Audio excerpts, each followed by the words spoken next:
வாழ்க வையகம், வாழ்க வையகம், வாழ்க வளமுடன். குரு வாழ்க, குருவே துணை. வாழ்க இறைநிலை, வாழ்க பிரபஞ்சம், வாழ்க வையகம், வாழ்க வளம், வாழ்க வளம். அன்பர்கள் அனைவருக்கும் இனிய வணக்கம். வாழ்க வளமுடன் என்ற வாழ்த்துக்கள். ரொம்ப மகிழ்ச்சி. ஒரு புனிதமான பயணத்திலே நாம் பயணித்துக் கொண்டிருக்கிறோம். அதாவது அழகரையா தான் ஒரு இது சொல்லுவாங்க, நீங்க எந்த ஒரு விஷயத்தை நோக்கி பயணித்துக் கொண்டிருந்தாலும் உங்களுடைய முன்னோர்கள் யார், முன்னோடிகள் யார், உங்களுக்கு முன்னாடி யார் அதையெல்லாம் நோக்கி பயணித்தாங்க அப்படின்னு பார்க்கிறப்ப அதனுடைய உயர்வை நீங்கள் புரிந்து கொள்ள முடியும். இறைவனை நோக்கிய பயணத்துல நம்முடைய முன்னோடிகள் யாருன்னா திருவள்ளுவர், திருமூலர், இயேசு மகான், நபிகள், புத்தர், மகாவீரர், ஆதிசங்கரர், ராமானுஜர், இவர்களெல்லாம் நம்மளுடைய சீனியர்ஸ். வேதாத்திரி மகரிஷி, வள்ளலார், இல்லையா? இப்ப இவங்கெல்லாம் சீனியர், நம்மளாம் ஜூனியர். சரிங்களா? அந்த விதத்துல அந்த ஒரு உயர்ந்த ஒரு வழியில நம்ம எல்லாருமே பயணித்துக் கொண்டிருக்கிறோம். இதுவே மிகப்பெரிய ஒரு மகிழ்ச்சியான நிலை நம்முடைய வாழ்க்கைக்கு. சரி, அந்த ஒரு உயர்ந்த பயணத்திலே மகரிஷி அவர்கள் உட்பட எல்லா மகான்களுடைய நோக்கமும் என்ன அப்படின்னு பார்த்தோம்னா, இந்த உலகம் அமைதியாக இருக்க வேண்டும். உலகம் அமைதியாக இருக்க வேண்டும். அந்த உலகம்னா இந்த உருண்டை அமைதியா இருக்குதா அப்படின்னா, இந்த உலக உருண்டைங்கிறது அமைதியா தான் இருக்கு. இதுல இருக்கிற எல்லா உயிர்களும் கூட அமைதியா நிம்மதியா தான் இருக்கு. இந்த உலகத்தின் மிகச்சிறந்த தலை சிறந்த உயிரினம்னு நாம ஒண்ணு சொல்லிட்டு இருக்கிறோமே, அது படுத்துற பாடுதான் பெரும்பாடா இருக்கு. அதுக்குதான் அந்த காட்சியை பின்னாடி நான் போட்டிருக்கிறேன் உங்களுக்கு. சரிங்களா? அதாவது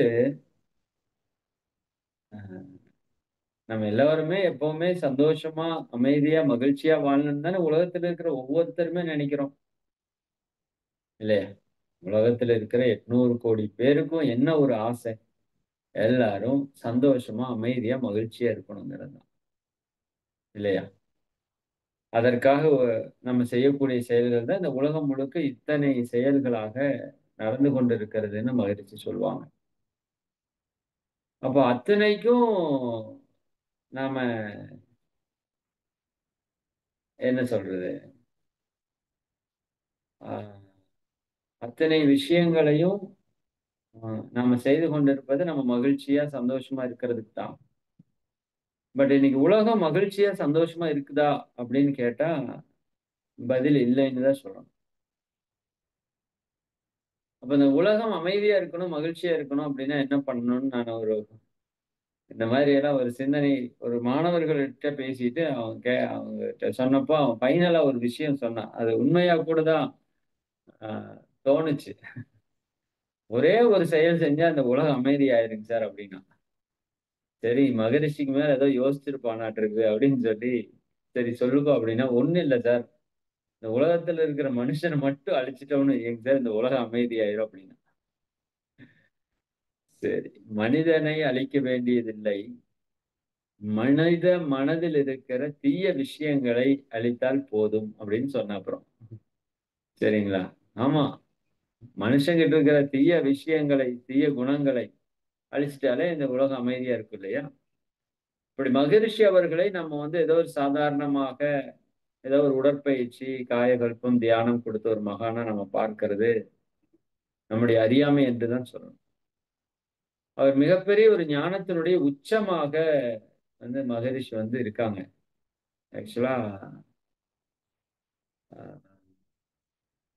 மகரிஷி அவங்க இந்த உலகம் அமைதியா இருப்பதற்காகவே தன்னுடைய வாழ்நாள் முழுக்க சிந்தித்தவர்.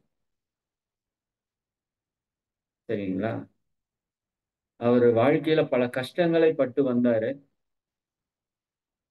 கடைசியா அவர் ஐநா சபையில போய் பேசினார். இது உங்க எல்லாருக்குமே தெரியும்னு நெனைக்கிறேன். அ சாதாரணமா ஒரு நெசவாளி குடும்பத்திலே பிறந்து, மகரிஷியே ஒரு ஸ்பீச்ல பேசியிருப்பாங்க. ஒரு நாளைக்கு 1 1/4 அணா சம்பளம் எனக்கு. 1 1/4 அணா சம்பளம். அப்ப எப்படி இருந்து வந்திருக்கும் பாருங்க. அப்படி ஒரு ஏழ்மை குடும்பத்திலிருந்து பிறந்த நானு, அ ஐக்கிய நாடுகள் சபையில பேசுறதுக்கான ஒரு வாய்ப்பு கிடைச்சது அப்படின்னா, நம்ம நினைத்தால் எதையும் நடத்த முடியும் அப்படிங்கிறதுக்கான ஒரு வாய்ப்பு அப்படிங்கிறத அந்த விஷயத்த சொல்லியிருப்பாங்க. அப்போ அவ்வளவு ஒரு உயர்ந்த நிலையில இருந்த ஒரு மகான் பல்வேறு விஷயங்கள் நமக்கு குடுத்துட்டு போயிருக்காங்க. தனிமனித அமைதியிலிருந்து உலக அமைதி வரைக்கும். ஏதோ உலகம் அமைதியா இருக்கணும், தனி மனித அமைதியா இருக்கணும்னு சும்மா சொல்லிட்டு மட்டும் போகல. அதற்கான திட்டங்களை எல்லாம் வகுத்து குடுத்துட்டு போயிருக்கிறதுங்கிறது மகரிஷியுடைய மிகப்பெரிய ஒரு கொடை இந்த உலகத்திற்கு. உலக சமாதானம் அப்படின்னு ஒரு நூலே எழுதியிருக்காரு. முதல்ல மகரிஷி எழுதின நூல் உலக சமாதானம். இந்த உலகம் அமைதியா இருக்கிறதுக்கு அவர் ஒரு 14 திட்டங்களை நமக்கு குடுத்திருக்கிறாங்க. அதைத்தான் வேதாத்திரியம் என்று சொல்கிறோம். அந்த பாடலுக்கு தலைப்பே வேதாத்திரியம். நம்ம ஒவ்வொரு தியானத்தினுடைய முடிவுல வேதாத்திரியம் ஆசான் அருட்தந்தை அவர்கள் அருளிய வேதாத்திரியம் வாழ்க வளமுடன் சொல்றோம். ஆனா நிறைய பேருக்கு வேதாத்திரியம்னா என்னன்னே தெரியாது. அதான் மகரிஷி குடுத்த எல்லா திட்டங்களையும் வேதாத்திரியம்னு சொல்றோம்னு நெனைச்சுக்கிறோம். பட் மகரிஷி குடுத்த எல்லா திட்டங்களும் வேதாத்திரியம்னு பொதுவா சொன்னாலும், இந்த 14 கோட்பாடுகள் தான் வேதாத்திரியம்னு மகரிஷி எழுதுறாங்க. இந்த 14 கோட்பாடுகள், 14 திட்டங்கள் இந்த உலகத்துல அமலுக்கு வந்ததுன்னா, இந்த உலகம் அமைதியாக இருக்கும். இந்த உலகம் அமைதியா இருந்தா சரிங்களா? நம்ம ஒவ்வொரு மனிதர்களும் அமைதியாக இருக்க முடியும். ஒவ்வொரு மனுஷனும் அமைதியா இருக்கிறது தான் உலகம் அமைதியா இருந்தாலும், சரிங்களா? உலகம் முழுக்க எல்லாருடைய வாழ்க்கையும் ஒரு கூட்டுறவு வாழ்க்கையா ஆயிப்போச்சு இன்னைக்கு. உண்மைதானா? இன்னைக்கு இந்த மொபைல் கண்டுபிடிச்சது யாரு? மொபைல் தயாரிச்சது யாரு? இந்த மொபைல்ல நம்ம பயன்படுத்திட்டு இருக்கிற Zoom, YouTube இதெல்லாம் எந்த நாட்டுல இருந்து யார் யாரெல்லாம் ஒளிபரப்புறா? இப்ப எத்தனாயிரம் மக்கள் நம்ம பயன்படுத்திட்டு இருக்கிறோம். நம்ம சாப்பிடுற சாப்பாடு எங்கிருந்து வருது? யாரு விவசாயம் பண்ணி எவ்வளோ பேருடைய உழைப்புல வருது? பெட்ரோல் எங்கிருந்து நம்ம எடுக்கிறோம்? ம். இப்படி எல்லாம் சிந்திச்சு பார்த்தா, உலகத்துல பல கோடி மக்களுடைய உழைப்பு எல்லாம் சேர்ந்து தான் நம்ம வாழ்ந்துட்டு இருக்கோம். மகரிஷி அடிக்கடி சொல்லுவாங்க. நம்ம பிறந்ததிலிருந்து இன்னைக்கு வரைக்கும், காலையிலிருந்து இரவு வரைக்கும் எத்தனையோ பொருட்களை, வளங்களை நம்ம பயன்படுத்துறோம். ஏதாவது ஒண்ணாவது நம்ம செஞ்சதா? அப்படின்னு கேட்டா பெருசா இல்ல. ஒண்ணு கூட இல்ல. ஏதாவது ஒரு பொருள உற்பத்தி பண்றதுல நம்ம கொஞ்சம் துணை ஆயிருப்போம். அவ்வளவுதான். அப்போ அத்தனை மக்களுடைய உழைப்பு இங்க ஒரு கூட்டுறவு அப்படித்தானே இயங்கிட்டு இருக்கு பாருங்க. உலகமே ஒரே உலகம். மாதிரி சொல்லுவாங்க. ஒரே உலகம். இல்லையா? ஒரு நிலம், ஒரு நீர், ஒரு சூரியன், ஒரு காற்று. நிலத்த தான் நம்ம துண்டு துண்டா, துண்டு துண்டா போட்டுட்டோம். கடலையும் துண்டு போட்டு வச்சிருக்கோம். உன்னோடது, என்னோடது. இந்த சூரியன துண்டு போட முடியல. சரிங்களா? காற்றையும் துண்டு போட முடியல. என்னோடது, உன்னோடதுன்னு. எல்லாம் ஒண்ணுதான். உலகம் ஒன்று. எவ்வளவு ஒரு அற்புதமான ஒரு கோலம் இந்த பிரபஞ்சத்துல. பஞ்சபூதங்கள் சேர்ந்து, அதுல எல்லா உயிர்களும் உற்பத்தியாகி, எத்தனை லட்சக்கணக்கான உயிரினங்கள். அதுல மனிதன். எங்க பார்த்தாலும் சந்தோஷம், மகிழ்ச்சி, ஆனந்தத்திற்கான ஒரு சூழல், வாய்ப்பு, இயற்கை. எவ்வளவு அபரிமிதத்தை செஞ்சு வச்சிருக்கு பாருங்க. வற்றாத நதிகள். இந்த உயிரினங்கள் வாழ்வதற்கு, மனிதன் வாழ்வதற்கு. சூரிய ஒளி, மண்ணு, வளம் எத்தனை வேணா சாப்பிடலாம். எவ்வளவு இடம் இருக்கு. இன்னும் மனுஷன் பயன்படுத்தினது 5% என்னவோதான் சொல்றாங்க இந்த பூமியில. ம். அவ்வளோ வளங்கள் இருக்கிற இந்த ஒரு அற்புதமான ஒரு பூமி இல்லையா? சொர்க்கமா இருக்க வேண்டிய அந்த பூமியை இன்னைக்கு மனிதர்களுடைய அறியாமையால் இதை நம்ம நரகமாக்கி கொண்டிருக்கோம் இல்லையா? அதனாலதான் மகரிஷி அவங்க 14 திட்டங்களும் கொடுத்தாங்க இந்த உலகம் அமைதியா இருக்கிறதுக்கு. அதுல முதல் திட்டம் இன்னைக்கு நம்ம கொஞ்ச நேரம் அதை சிந்திக்க போறோம். சரிங்களா? இது வந்து ரொம்ப பேசினா ரொம்ப நிறைய பேசணும். பார்ப்போம் இதை பத்தி உங்களுக்கு ஒரு மணி நேரம் 1.5 மணி நேரத்துக்கு மேல பேசினாதான் ஓரளவுக்கு ஒரு புரிதலை கொண்டு வர முடியும். இருந்தாலும் இன்னைக்கு நம்ம அதை தொடங்குவோம். சரிங்களா? போரில்லா நல்லுலகம் அப்படிங்கிறது டாபிக். இத கேட்டோம்னா, இப்ப சாதாரணமா இப்ப நீங்க கேட்கறீங்க அப்படின்னா, யாரோ ஒருத்தர் புதுசா கேட்கறாங்கன்னா, போருக்கு நமக்கு என்னய்யா சம்மந்தம்? எங்கேயோ அவனோ போர் பண்ணிட்டு இருக்கான். அதுக்கு நமக்கு என்ன? அப்படிதான் ஒரு ஃபீல் வருதே தவிர, என்னன்னா போருங்கிறதுக்கு நமக்கு மிகப்பெரிய பங்கு இருக்குது. அது நம்மோட வாழ்க்கையில மிகப்பெரிய தாக்கத்தை ஏற்படுத்துது. சரிங்களா? அப்படிங்கிறது இப்ப யாருக்குமே பெருசா புரியல. அப்ப அதை பற்றி ஒரு தெளிவு வந்துருச்சுன்னா, நம்ம சிந்தனையில போர் வேண்டாம் அப்படிங்கிற ஒரு உணர்வு வந்துரும்.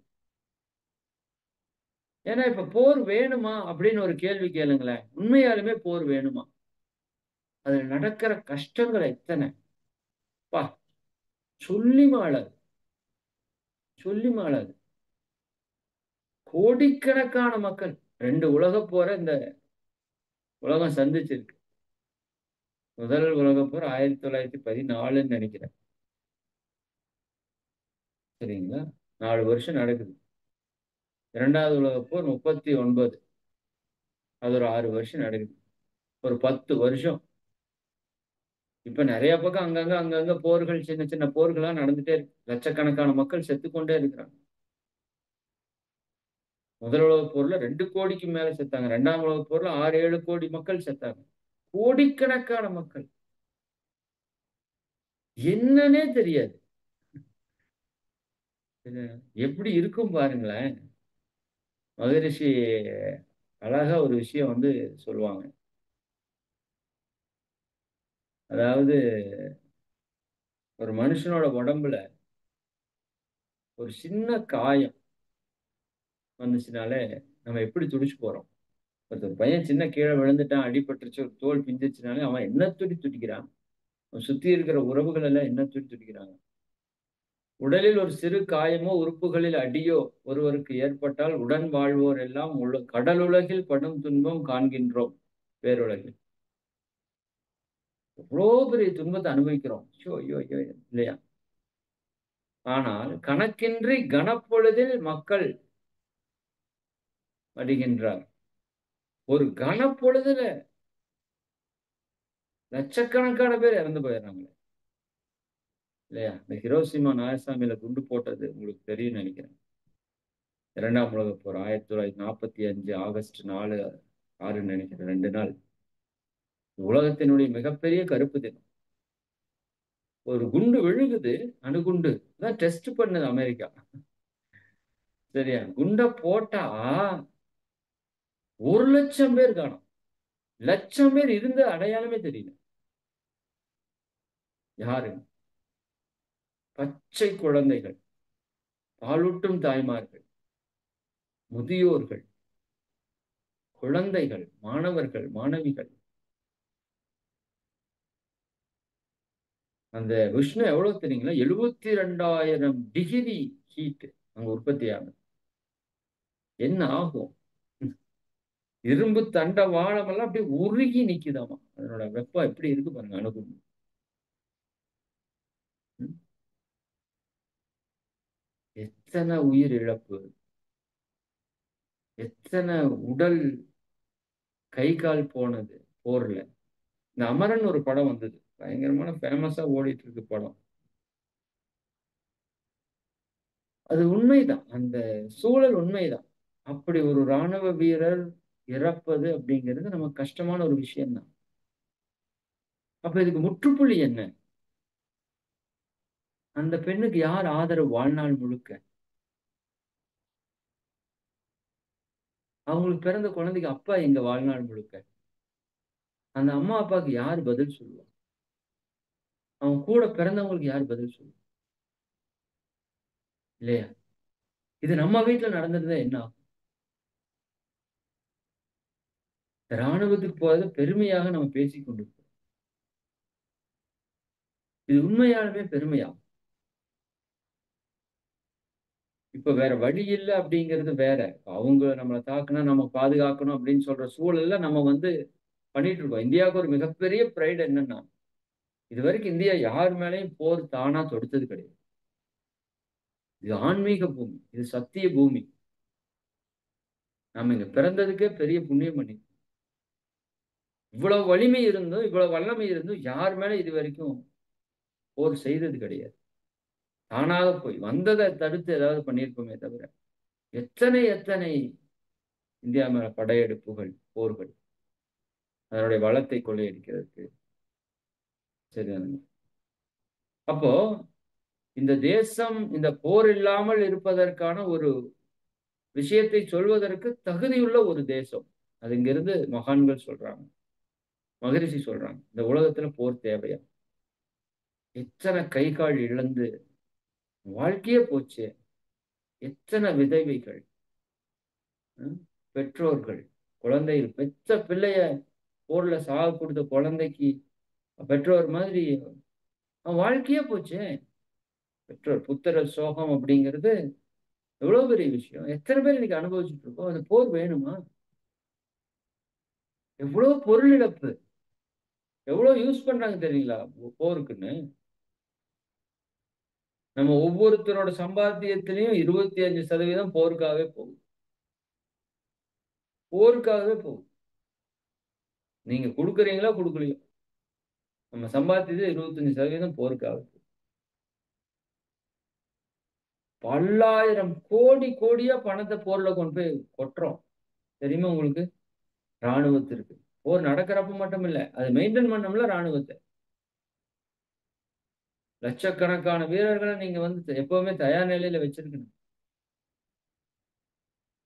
இத மகிழ்ச்சி சொல்லுவாங்க, இந்த ஆடு இருக்குல்ல, ஆடு, ஆடை வெற்ற கூட்டிட்டு போவாங்க, நல்லா குளிப்பாட்டி, நல்ல சாப்பாடெல்லாம் போட்டு வளர்த்தி, நல்லா வளர்த்தி, சரிங்களா, நல்லா குளிப்பாட்டி, சரியா, கழுத்துல ஒரு கயித்தை போட்டு அப்படியே கூட்டிட்டு போவாங்க. முன்னாடி ஒரு அந்த புல்கட்டை அப்படியே காட்டி கூட்டிட்டே போவாங்க. அது ஜாலியா அப்படியே சாப்பிட்டே போயிட்டு இருக்கு. அதுக்கு என்னன்னு தெரியாதுல்ல என்ன பண்ண போறாங்க.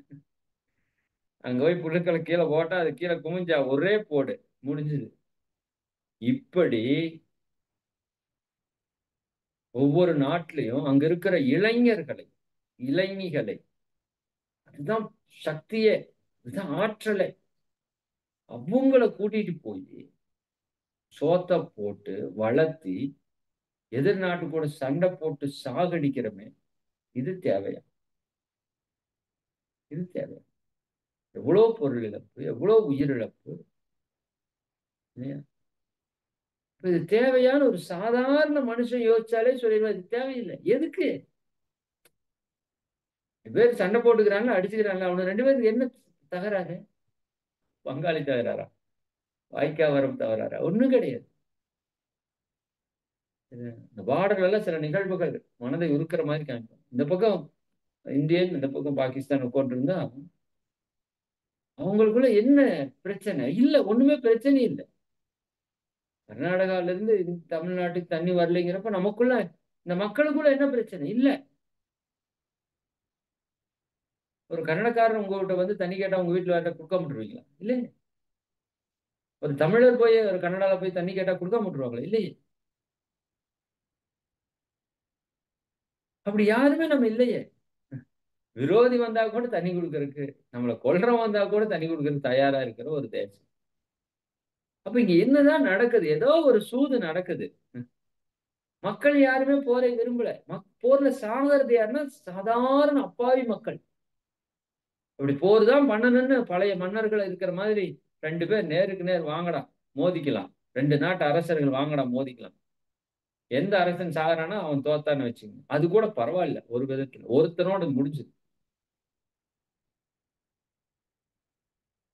இது ஒரு கூலிப்பட மாதிரி ராணுவத்தை சேர்த்தி மக்களை கொண்டு போய் ஆயிரக்கணக்கான மக்களை சாகடிச்சு.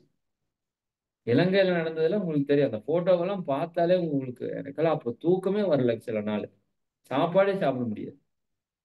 பச்சை குழந்தைகளை அப்படி வச்சு கொன்னு கற்பழிவு செய்து, வயிற்றுல குழந்தையோடு இருந்த அம்மாவை பார்த்து மிஷின் கன்ல ஒருத்தன் சுட்டிருக்கான். இந்த குழந்தை தெரிச்சு வெளியே வர்ற வரைக்கும் சுட்டிருக்கான். எப்படி இருந்திருக்கு பாருங்க, இந்த வெறி எப்படி இருக்கு பாருங்க. போரினுடைய என்ன வேணா பண்ணுவாங்க. எவ்வளவு பெண்கள் சிதைக்கப்பட்டாங்க.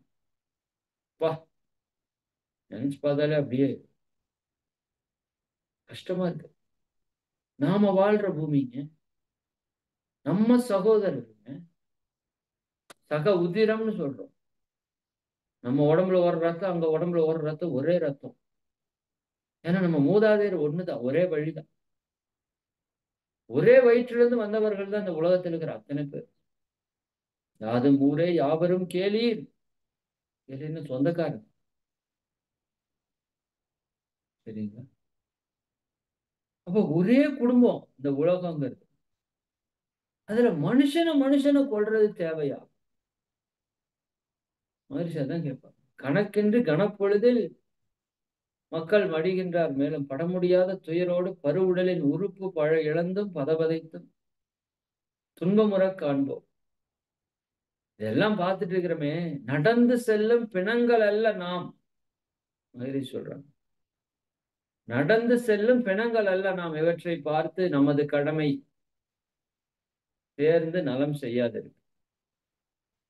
எல்லாம் பார்த்துட்டே இருக்கமே, கண்ணுக்கு முன்னாடி நடக்குது. இப்ப நடக்குது, அங்கேயும் இங்கேயும் போர், ரஷ்யா அந்த இது. என்ன தேவை? ஒரு தேவையும் இல்லை. இப்ப எதுக்கு யார் போர் நடத்தணும்னு சொல்றாங்க? முதல்ல நமக்கு போர் தேவையா அப்படின்னு ஒரு கேள்வி மகிழ்ச்சி அடிக்கடி கேட்பாங்க. இந்த உலகத்துக்கு போர் தேவையா? இத்தனை வளங்கள் இருக்குது, இத்தனை மக்கள் தான் இருக்கிறோம். நம்ம இன்னும் எத்தனை தலைமுறை வந்தாலும் கொடுக்கறதுக்கு இந்த மண்ணு வளம் இருக்கு, நீர் இருக்கு, காற்று நெருப்பு எல்லாம் இருக்கு, பஞ்சபூத சக்தி இருக்கு. இப்ப எதுக்கு இந்த போர்? மனிதனுடைய அறியாமையினுடைய உச்சம் தான் இந்த போர். இப்ப யார் இந்த போரை நடத்த அப்படின்னா, இந்த போருக்கு ஆயுதங்கள் தயாரிச்சு சில நாடுகள் விற்பனை செய்யறாங்க. அதுல எவ்வளவு லாபம் தெரியுங்களா? ₹1 ஒரு பொருளை தயார் பண்ணா 600 விற்கலாம்.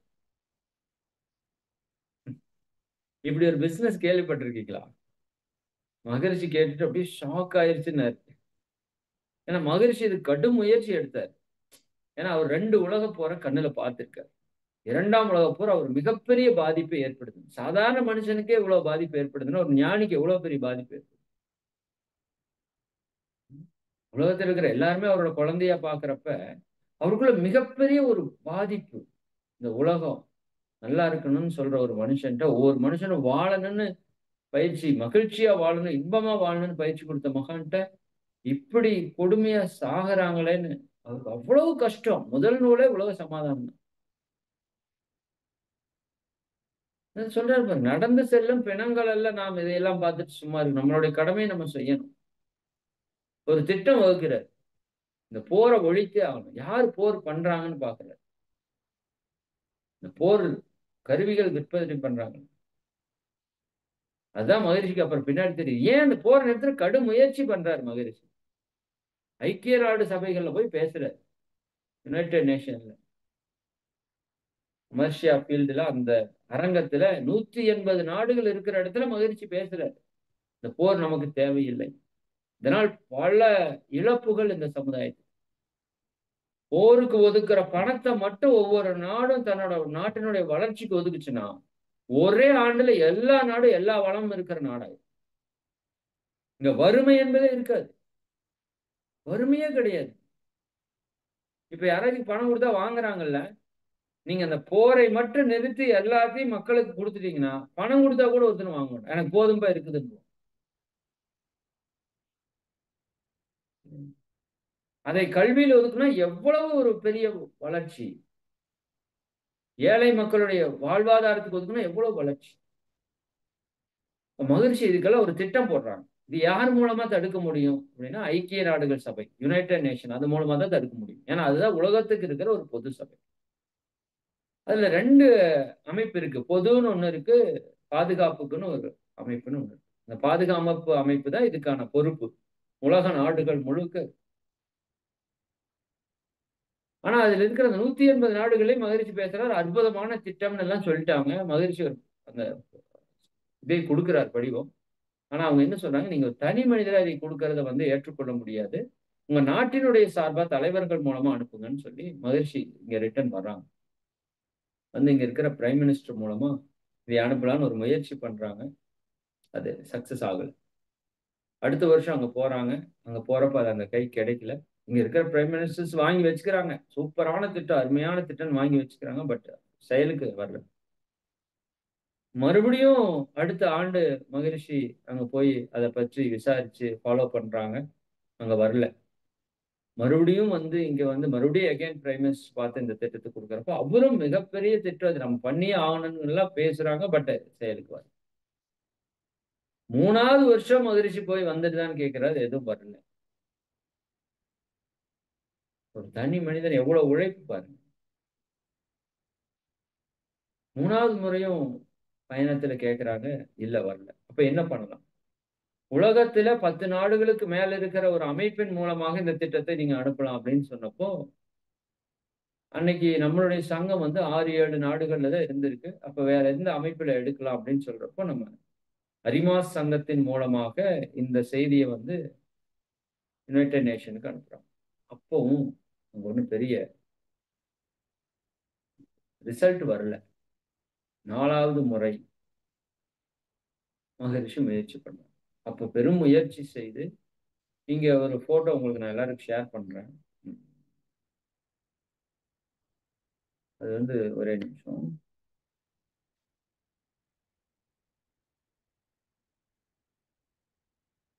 அது வந்து மகரிஷி அவங்க இந்த உலக சமாதான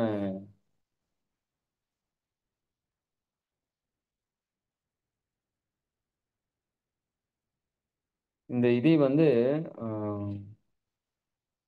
எல்லாருக்கும் எல்லா மகான்களையும் வர சொல்லி இது ஐக்கிய நாடுகள் சபையிலிருந்து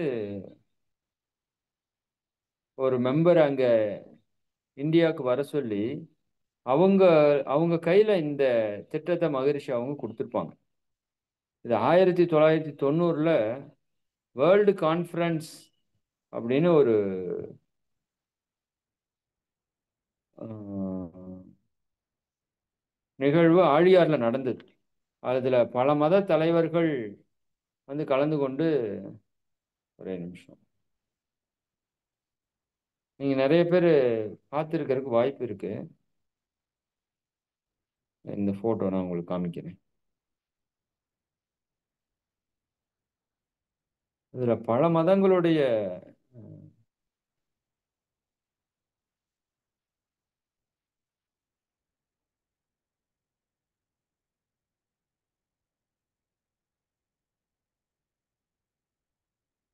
தலைவர்களும் கலந்து கொண்டு சிறப்பு செஞ்சாங்க. ஓகே, இதுல குட்டி போட்டோ வந்துருச்சு உங்களுக்கு. சரி, ஓகே. எஸ்கேமே இருக்காங்க, கார்த்திகேயன் ஐயா இருக்காங்க, இந்த யுனைடெட் நேஷன்ல இருந்து வந்தவங்க இருக்காங்க, நம்ம சச்சிதானந்த சுவாமிகள், இன்னும் பல மகான்கள் வந்திருந்தாங்க. இதனோட ஃபுல் போட்டோ நான் உங்களுக்கு அனுப்புறேன். சரிங்களா? அப்போ அதுலதான் மகரிஷி அவங்க இந்த திட்டத்தை யுனைடெட் நேஷன்ல இருந்து வர சொல்லி அவங்ககிட்ட இந்த திட்டத்தை வந்து மகரிஷி வந்து கொடுக்குறாங்க. சரிங்களா? அப்ப இது வந்து ஒரு மிகப்பெரிய ஒரு விஷயம். அது வந்து சாதாரண விஷயம் இல்லை. நாம மகரிஷி அவங்க இதை செய்தது வந்து சாதாரண விஷயமா நம்ம எடுக்க முடியாது. சரிங்களா? இந்த இந்த போட்டோ உங்களுக்கு ஃபுல்லா தெரியுது. ஓகே, மகிழ்ச்சி, நன்றி. ஜக்கி வாசுதேவ இருக்காங்க, மருதாச்சல அடிகளார் ஐயா இருக்காங்க, ஆழியாரோட முக்கியமான அறங்காவலர்கள், ஆஹ் ஐயா அவங்க பெரிய கல்வியாளர், அவங்க எல்லாருமே இருக்காங்க இந்த இதுல. இது வந்து மகரிஷி அவங்க 1990ல தன்னுடைய 90வது பிறந்த நாள் அந்த விழாவும் இருக்குன்னு நினைக்கிறேன். அதுல வந்து யுஎன்ல இருந்து வர சொல்லி அந்த இந்த போர் தவிர்ப்பதற்கு உலக சமாதானத்துக்கான திட்டத்தை வந்து அவங்களுக்கு கொடுக்குறாங்க. அப்பவும் அங்க போய் வந்து அது பெருசா செயலுக்கு வரல. என்ன ரீசன் அப்படின்னா, இப்ப அங்க வந்து 180 நாடுகள் இருந்தாலும் ஒரு 5 நாடுகளுக்கு ஒரு சிறப்பு அதிகாரம், வீட்டோ பவர் அப்படின்னு ஒரு விஷயம் கொடுத்துருக்காங்க.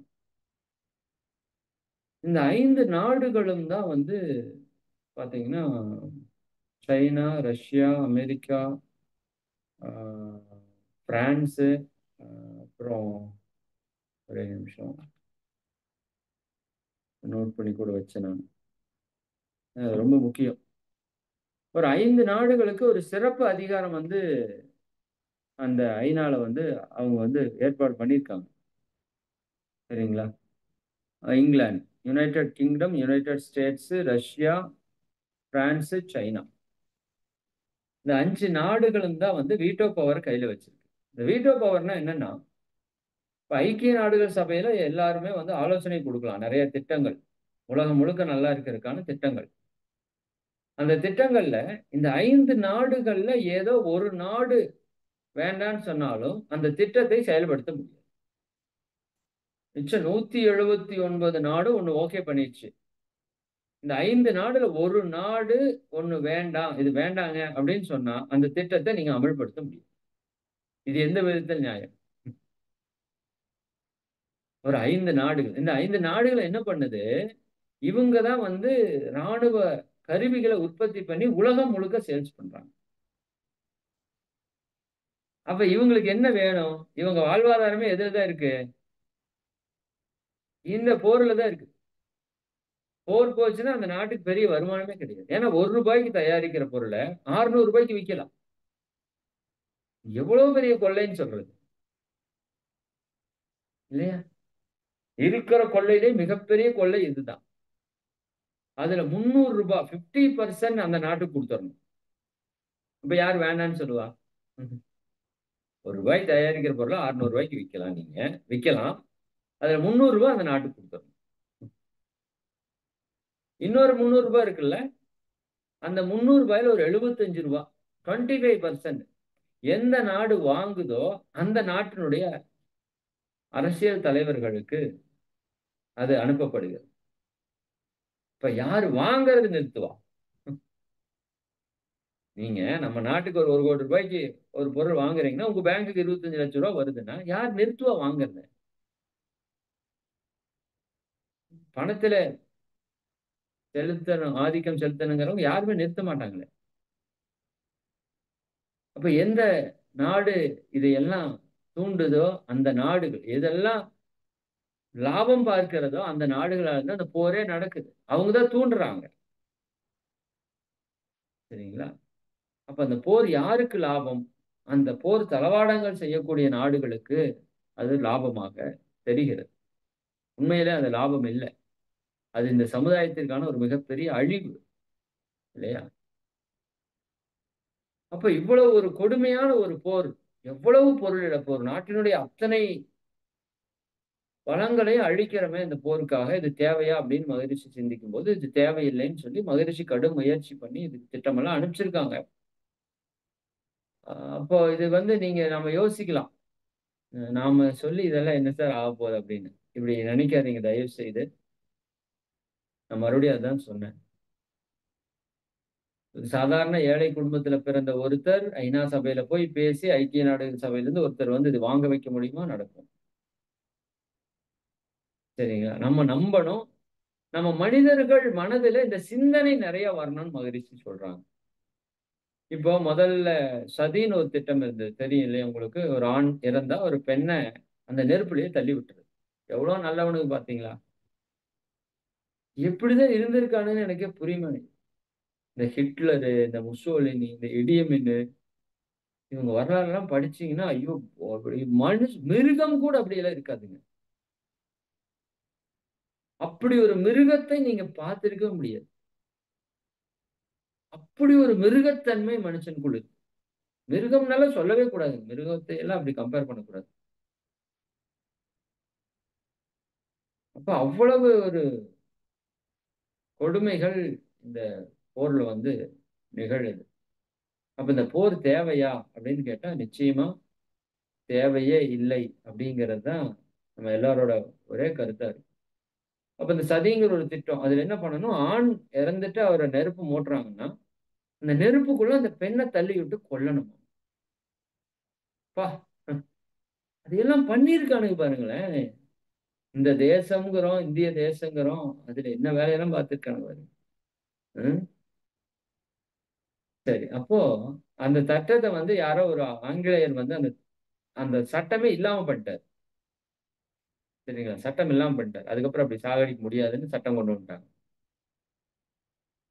இப்போ மகரிஷி ஒரு தடவை டெல்லியில இருக்கிறப்ப நான் ஒரு ஒரு 5 நிமிடத்துல உரையை நிறைவு செஞ்சிடறேன். ஏன் இது முடியுமான்னு உங்களுக்கு தெரியணும். நாம என்ன பண்ணணும் அப்படிங்கிறது உங்களுக்கு புரியணும் அதுக்காக. அப்போ மகரிஷி அவங்க டெல்லியில இருக்கிறப்போ ஒரு 10 பேர் நல்ல பெரிய ஆளுங்கலாம் வந்து மகரிஷிகிட்ட இந்த மாதிரி சதின்னு ஒரு திட்டம் நம்ம நாட்டுல இருந்தது. யாரோ நடுவுல வந்து நிறுத்தி போட்டாங்க.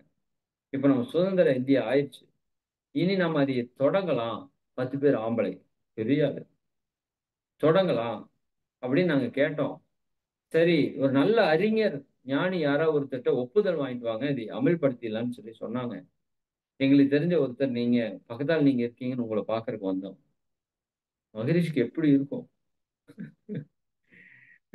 நான் எனது வாழ்நாளில் யாருடைய உடலுக்கும் மனதிற்கும் துன்பம் தர மாட்டேன்னு சொல்லி வாழ்ந்துட்டு இருக்கிற ஒரு ஞானி. உலக மக்களை எல்லாம் வாழ்த்திட்டு இருக்கிற ஞானி. அப்படி வாழ வச்சுட்டு இருக்கிற ஞானி. அவர்ட்ட போய் பெண்களை பிடித்து நெருப்புல போடணும்னு சொன்னா, பெண்ணுக்கு சிறப்புணர்ந்த பெண் மதிப்பு கொடுக்கணும்னு சொன்ன ஒரு ஞானி. அவர்கிட்ட போய் பெண்ணை தூக்கி நெருப்புல போடணும்னு சொன்னா, எப்படி இருக்கும் அவருக்கு? அவர் ஒண்ணும் சொல்லல. கொஞ்ச நேரம் யோசிச்சுட்டு இருந்திருக்காரு. அவங்க அவசரப்படுத்தியிருக்காங்க. நீங்க ஓகே பண்ணா சட்டம் அமுல் ஆயிரும். சரி ஒரு சின்ன திருத்தம் மட்டும் பண்ணிக்கலாமான்னு கேட்டுட்டு, எப்படி இந்த ஆண் செத்தா பெண்ண தள்ளுறீங்களோ, அப்படி பெண் செத்தா ஆணையும் தள்ளிரணும்னு எழுதுங்க. நான் கையெழுத்து போடுறேன் ஓகேன்ட்டாரு. என்ன ஆகியிருப்பாங்க? ஐய்யய்யோன்னு அத்தனை பேரும் பின்னங்கால் பிடையில் அடிக்க ஓட்டம் தான். அந்த சட்டம் அமலுக்கு வரல. அப்ப முடியுமா? அப்படின்னு கேட்கறீங்களா நீங்க கேள்வி அதுக்காக. இப்ப உலகத்துல தூக்கு தண்டனைன்னு ஒண்ணு இருக்குல்ல. 180 நாடுகள்ல கிட்டத்தட்ட 117 நாடுகள்ல அது தடை செய்யப்பட்டிருக்கு. தூக்கு தண்டனை கிடையாது. இப்ப மகிழ்ச்சி இத பார்க்குறாங்க. தூக்கு தண்டனை தேவையா? ஒருத்தன் தப்பு பண்ணான்னு சொல்லி அவன கொல்றீங்களே, அவனோட மனைவி என்ன தப்பு பண்ணா? மகிழ்ச்சி கேட்குது. அவன் பெற்ற குழந்தைகள் என்ன தப்பு செய்து? அவனுடைய பெற்றோர்கள் என்ன தவறு செய்தார்? சொல்லுங்க. இப்படி அவன் செஞ்ச தப்புக்கு அவனுக்கு சாவுதான் தீர்வுனா, இது உண்மையாலுமே நீதியா? அப்படின்னு ஒரு கவி எழுதுறாரு. கவி எழுதி எல்லாருக்கும் அனுப்புறாரு. இப்ப காங்கிரஸ் ஆட்சியில ஒரு முதலமைச்சருக்கு அனுப்புறாரு. அப்ப அனுப்புறப்போ, அவங்க அதுக்கு ஒரு ஆலோசனை கமிட்டி வச்சு, இது என்ன? அவர் கேட்கிறது நியாயமான கேள்வி தானே. அப்போ தூக்கு தண்டனைங்கிறது அது ஒரு தீர்வு கிடையாதே. அப்படின்னு சொல்லி பேசுறாங்க. பேசி அது சென்ட்ரல் கவர்மெண்ட்டுக்கு போய், அங்க ஒரு கமிட்டி அமைச்சு, அங்க பேசி தூக்கு தண்டனை வேண்டாம்னு ஆர்டர் பண்ணாங்க. இது ஒரு பத்திரிகை மூலமாக உலகம் முழுக்க சென்றது. உலகம் முழுக்க சென்று எல்லா நாடுகள்லயும் இந்த கேள்வி கரெக்ட் தானேங்கிறத ஆலோசனை செய்து அதுக்கப்புறம் 117 நாடுகள்ல தூக்கு தண்டனை இல்லாம பண்ணாங்க இன்னைக்கு வரைக்கும். அப்புறம் இந்தியாவில தான் நமக்கு தெரியுமே, ஏதோ ஒரு நல்ல விஷயம்னாலும் நம்ம தெளிவா அதை இல்லாம பண்ணிடுவோம். அப்புறம் இந்தியர்கள் சிலரால சூழ்ச்சியால அது மீண்டும் இங்க தூக்கு தண்டனை வந்துருச்சு. இன்னும் 117 நாடுகள்ல தூக்கு தண்டனை கிடையாது. அப்ப இது நடக்குமான்னு டவுட் வர வேண்டாம். அதுக்காக சொல்றேன். போர் இல்லா நல்லுலகத்துக்கு நமக்கு என்ன? நாம தவம் செய்யறோம். குண்டலினி யோகிகள், தியானிகள். நாம் சொல்லக்கூடிய ஒவ்வொரு வார்த்தையும் இந்த உலகம் முழுக்க, பிரபஞ்சம் முழுக்க அந்த எண்ணங்கள் பரவும். அப்போ இப்படி ஆயிரக்கணக்கான, லட்சக்கணக்கான, கோடிக்கணக்கான மக்களுடைய மனதிலே இந்த போர் வேண்டாம், போர் வேண்டாம், அமைதியான உலகம் வேணும் அப்படின்னு நம்ம நினைக்க நினைக்க நினைக்க நினைக்க இந்த போர் இல்லாத ஒரு காலம் நிச்சயமா வரும். அப்ப ஐக்கிய நாடுகள் சபை அதுக்கு வந்து உலக நாடுகள் எல்லாத்துக்கும் அந்த எல்லைக்கு நான் தான் பொறுப்புங்கிறத அவங்க எடுத்துக்குவாங்க.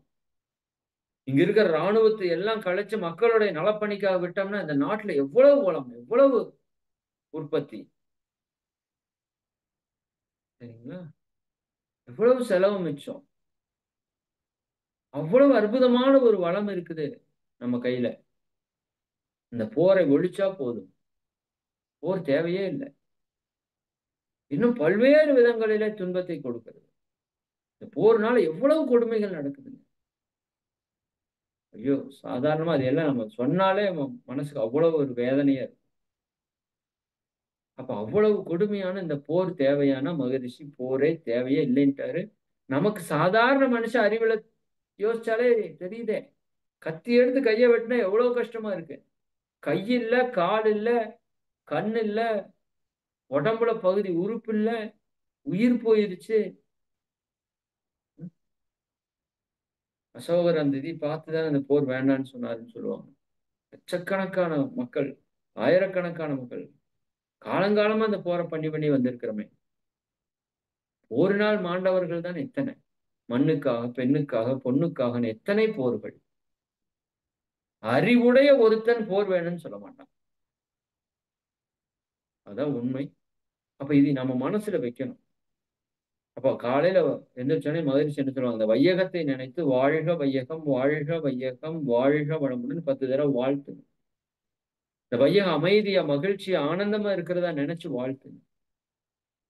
அப்ப இந்த போர் தேவையில்லை, போர் தேவையில்லைங்கிற எண்ணம் நமக்குள்ள வர வர வர வர இந்த சமுதாயத்திலே போர் இல்லாததற்கான சூழல் உருவாகும். நிச்சயமா ஒருத்தர் தோன்றுவாருங்க இந்த போரை இல்லாமல் பண்ணுவதற்கு. நம்மளுடைய எண்ணங்கள் எல்லாம் சேர்த்து ஒரு நபரை அதுக்கு தேர்ந்தெடுத்து அதை நிச்சயமா போர் நிறுத்தம் இந்த உலகத்தில் நடக்கும். அதுக்கு நம்ம எல்லாம் அச்சாணி, நம்ம எல்லாம் ஒரு அஸ்திவாரம். சரிங்களா? இது இந்த சமுதாயத்தை செய்யற மிகப்பெரிய ஒரு கொடை. போர் இல்லாம போறதுக்கு நம்முடைய எண்ண அலைகளை இந்த வான்காந்தத்துல, இந்த உலகத்துல போர் இருக்கக்கூடாது, உலகம் அமைதியா இருக்கணும் அப்படிங்கிற எண்ணம் நம்ம மனதுல ஆழமா பதியணும். அதனால ஏற்படக்கூடிய துன்பங்கள், துக்கங்களை பற்றி நீங்க கொஞ்சம் சிந்தனைக்கு எடுத்துக்கோங்க. இன்னும் நிறைய அதுக்கான விஷயங்கள் இருக்குது. சரிங்களா? உங்களுக்கு இந்த அளவுக்கு போதுன்னு நினைக்கிறேன். உலகம் அமைதியா இருக்கணும் அப்படின்னா போர் இல்லாம இருந்தா மட்டும்தான் அமைதியா இருக்கு. ஏன்னா இன்னைக்கு இப்ப அணுகுண்டு கண்டுபிடிச்சிட்டாங்க இல்லையா? செகண்ட் வேர்ல்டு வார்லயே போட்டு பார்த்துட்டாங்க. இப்போ கிட்டத்தட்ட 400 பூமி அழிக்கிற அளவுக்கு அணுகுண்டு இருக்காம அப்பவே சொன்னாங்க அவங்க. 20 ஆண்டுகளுக்கு முன்னாடி கணக்கெடுத்தப்ப 400 பூமி அழிக்கிற அளவுக்கு அணுகுண்டு இருக்காம. இப்பவெல்லாம் ஒரு 1000 பூமி அழிக்கிற அளவுக்கு அணுகுண்டு வச்சிருப்பானுங்க. ஏதோ ஒரு பட்டனை மாத்தி தட்டிட்டானா முடிஞ்சது, அவ்வளவுதான். மொத்த உலகமே காலிங்க. இந்த உலகமே அழிஞ்சு போயிடும். ஒரு புல்லு பூண்டு கூட முளைக்காது. ஆமா, இன்னைக்கு ஹிரோஷிமா நாகசாகில அப்படித்தான் இருக்கு. இன்னைக்கு அந்த அணுகுண்டு விழுந்த இடத்துல அந்த அணுக்கதிர்வீச்சினுடைய தாக்கம் இருக்குது. அங்க எந்த உயிரும் தோன்றது இல்லைன்னு சொல்றாங்க.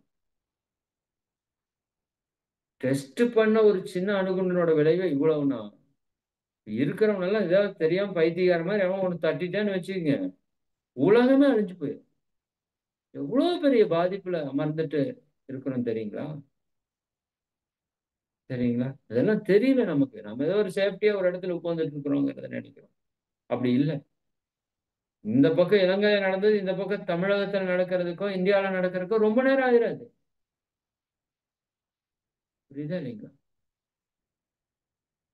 இன்னைக்கு இங்க பக்கத்தால நாடுகள்ல நடக்கிற விஷயம் நம்ம நாட்டுல நடக்கிறதுக்கு எவ்வளவு நேரம் ஆயிரும்.